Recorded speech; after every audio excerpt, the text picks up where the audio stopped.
my heart and my thoughts is, of course, with Cassie, all of the survivors that's affiliated with this situation, and just in general around the world. If you or somebody has been through this, something like this, just know that y'all are not alone. Please go out to get help. There is somebody who cares about you. There is somebody who will listen. There is somebody waiting for you at the end of the tunnel. Like, I promise you, do not go through this alone.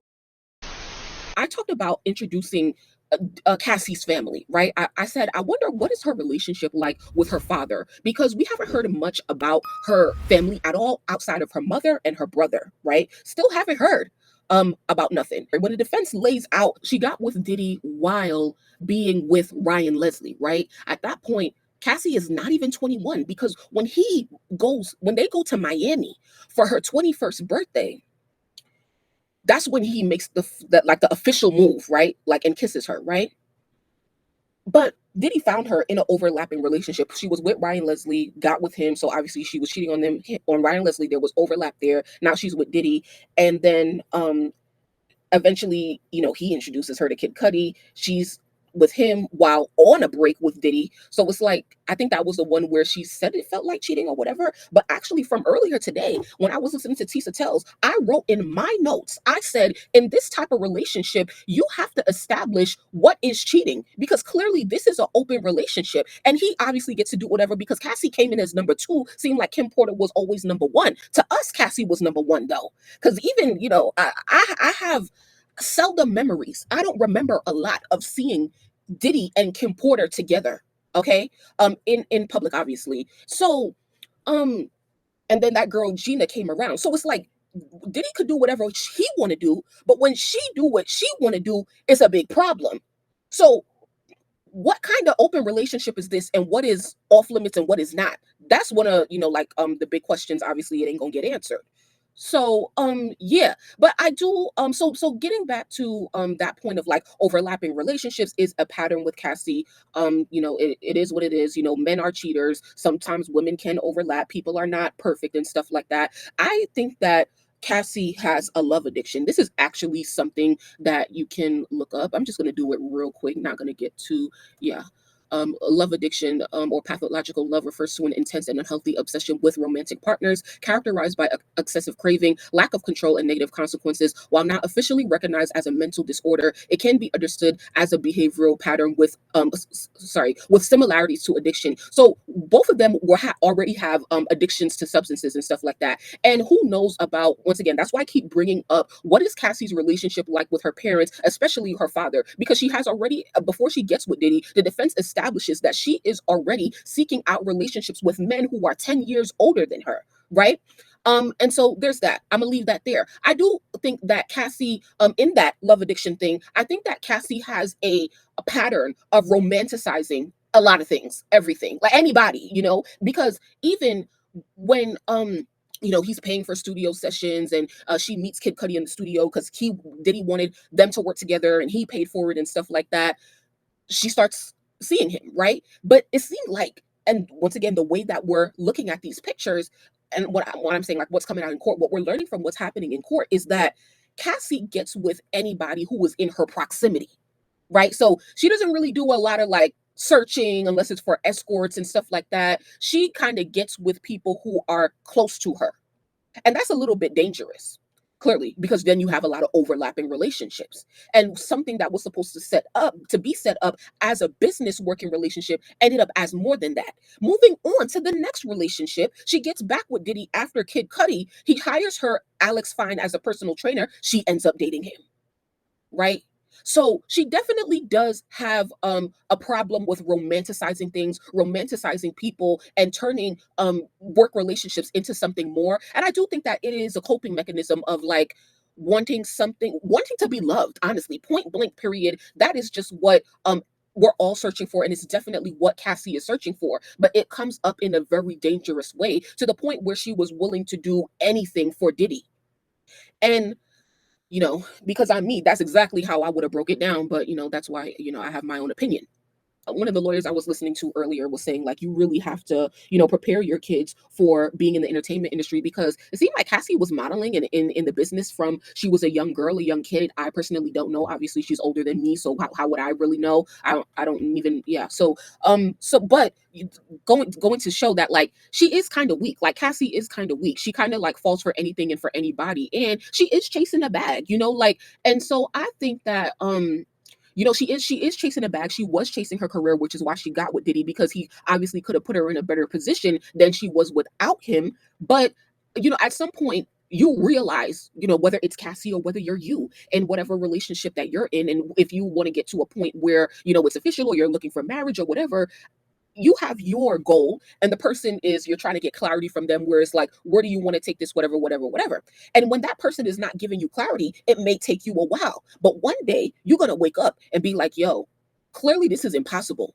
clearly this is not going anywhere, clearly it's not going to the point where I want it to go, clearly I'm never going to be number one. And I'm sure that at some point Cassie's world comes tumbling down on her because not only does she want to be number one, but the one of the real questions is when does she actually give up on her dream to be a singer? Because I think that that came before her realization that she would never be number one. Because you can, you know, oh yeah, you know, I'm here, I'm put up, I'm going through all of this, you know, I ain't really going nowhere with my career, but you know, he still is taking care of me and I could still live, you know, with him, off of him and stuff like that. So that's not that big of a deal if I'm gonna become the wife. But if I'm not gonna become that, those are two huge realizations that at some point she had to have. Now, it seems like he said Armand said that Gina comes in around 2014. Cassie doesn't leave until around 2018. So 4 years they're still together or on and off or whatever and Gina's still around. It's just like, bro, like yo, why didn't you do we know if Diddy was just like really ever honest with her and saying like, yo, you know, I definitely do want to have a rotation. I want to have my rotation because like, I don't even want to say like, why does Diddy have to have all these women? Because if that's what he wants to do, then that's fine with him, you know, and that's why it's like you have to really establish what is this relationship, what kind of open relationship it is, and what is the role that I play. But and see the thing is, from the outside looking in, Armand can look at it and say, well, yeah, Cassie, you looking slow, like you acted slow, like he was never going to wife you. But we don't have an account for, well, was he leading her on? Was he telling her that? Right? Like, was he telling her, oh, yeah, one day, you know, I'll give you a child one day, da da da da da. We don't have the other side to that argument. So, yeah, you know what I personally take from Cassie, the first part of her cross examination is you know they did rightfully so where they laid out the skeletons in her closet and they're skeletons but like they not as bad as his own. You because you once again not every side can be perfect, both sides is going to be exposed for some faults. These are her biggest faults, her addiction not only to substances but to love, the quest, the search for love. That is something that she really has to work on because obviously it can ruin your life. But that does not excuse in any way the things that he did to her. And that's actually going back to Tisa Tells, how she reported earlier was that, and okay, I'm kind of answering my question to where, you know, we're hearing all these things about all of these text messages and instances where Cassie initiates the FOs, and we're hearing the progression of their relationship, but we're not hearing like from his side, they're not saying, they're not really talking a lot about the violence.